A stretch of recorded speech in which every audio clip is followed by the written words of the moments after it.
Yeah, matches for the weekend in the Premier League and most of the other leagues have come to an end, and Arsenal finally failed to make it 6 out of 6. But then the good thing was that Aston Villa stopped Manchester City on their track. So even with the defeat to Manchester United at Old Trafford, and then that also shows Manchester United are on the rise. It was a very funny weekend anyway. Goals in some places where out of their numbers, and some places where they needed goals didn't show at all. I don't know why that is, but it is football. These things happen. AC Milan, Inter Milan was a beautiful derby. But let's start with the early kickoff on Saturday. I think that VAR and the referee conspired to make Liverpool get a draw there. And by my own counting, I might be wrong, but I think that somehow VAR have gifted Liverpool 3 points this season.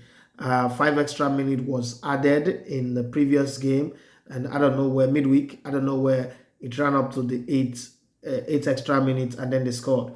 That game would have ended in a draw, so they would have picked up 1 point from that game. I also think that this game against Everton would have won it, but somehow VAR and the referee also conspired to give them 1 point. So plus or minus, they would have drawn that midweek game and lost this weekend game. But 3 points have been gifted to them one way or the other. Now, I don't know where they pick up 4 points out of a possible six, when in reality, if we go by the game, would have been just 1 point. But let's move on. It's the Premier League. I've always said it and I'll say it over and over and over again. Not everybody will agree with me, not everybody will believe me, but the Premier League is rigged, and it is a rig of match fixing, and it's the referees and not the VAR.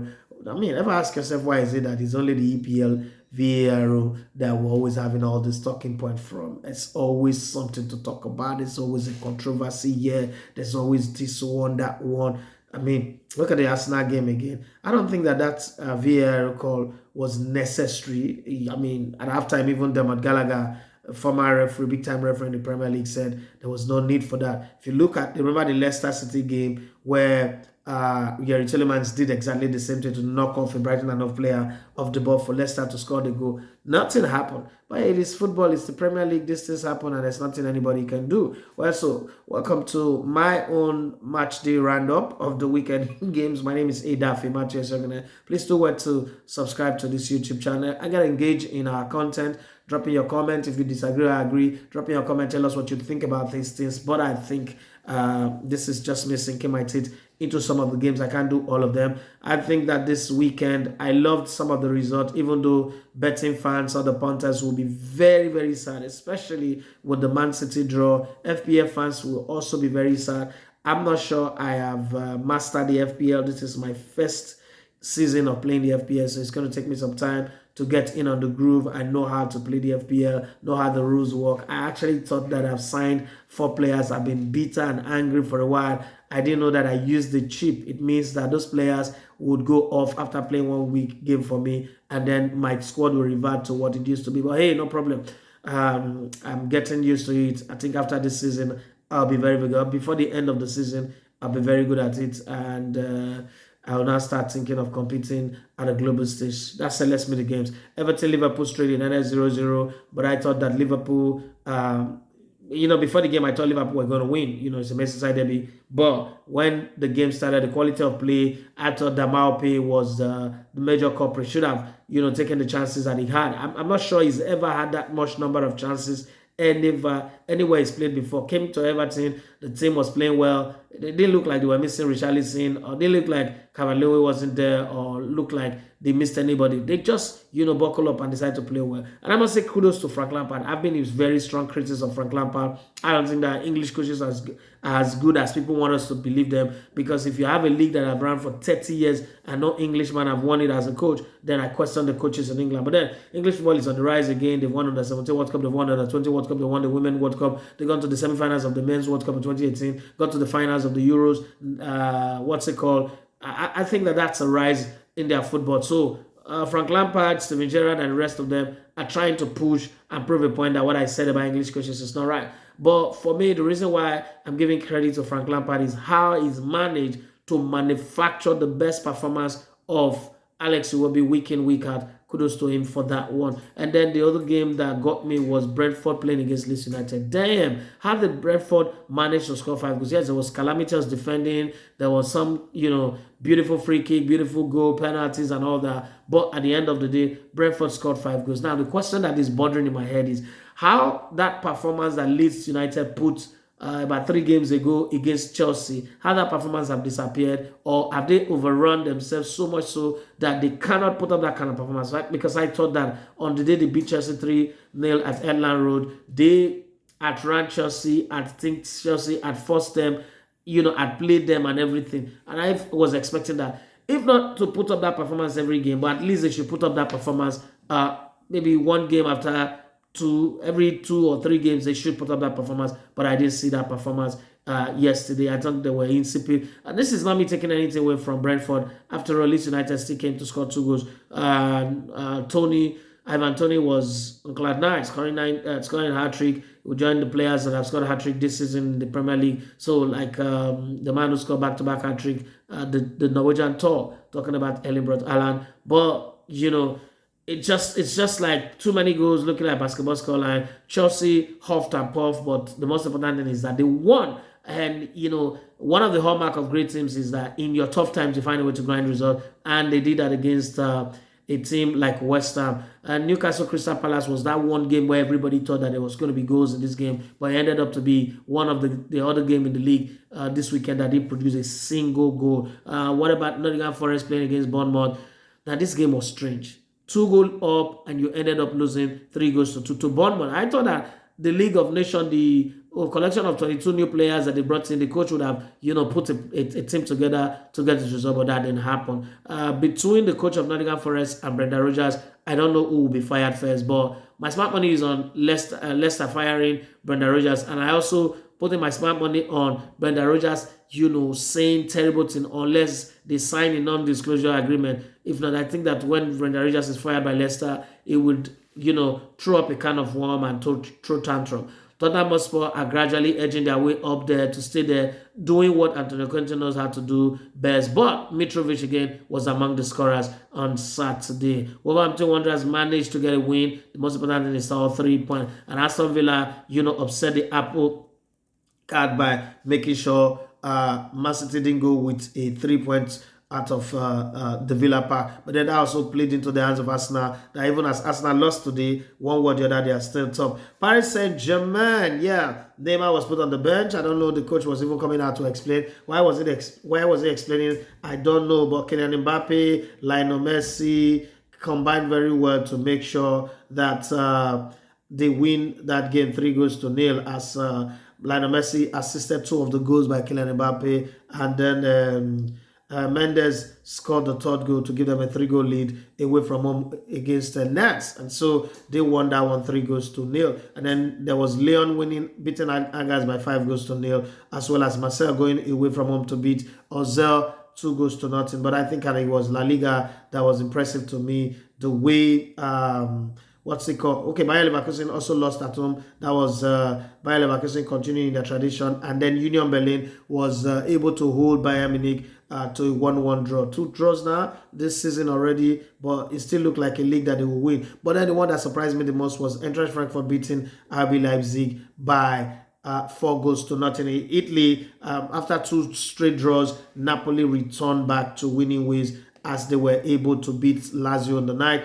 2-1. It was a very, very difficult one anyway. Zelensky assisted the equalizer after Lazio had taken the score in the 4th minute, and then the equalizer came in by Kane Min-ji. Okay, and then the new signing that they got in that everybody is calling Faradona got an assist from Aguiza to make it 2-1 in the 61st minute. So Napoli won that one. Not easy for them, but they won. The match of the day was practically the game between AC Milan and Inter Milan at the Giuseppe Meazza Stadium, and they get to win that one 3-2. Then a beautiful goal by Olivier Giroud. Also another beautiful goal by Edin Dzeko. But the match that annoyed everybody was one word the other. Juventus find a way to get their third consecutive draw. I'm sure nobody will be picking them for their betting slip anymore. Ajax won in the Netherlands 4-0. Even with all the players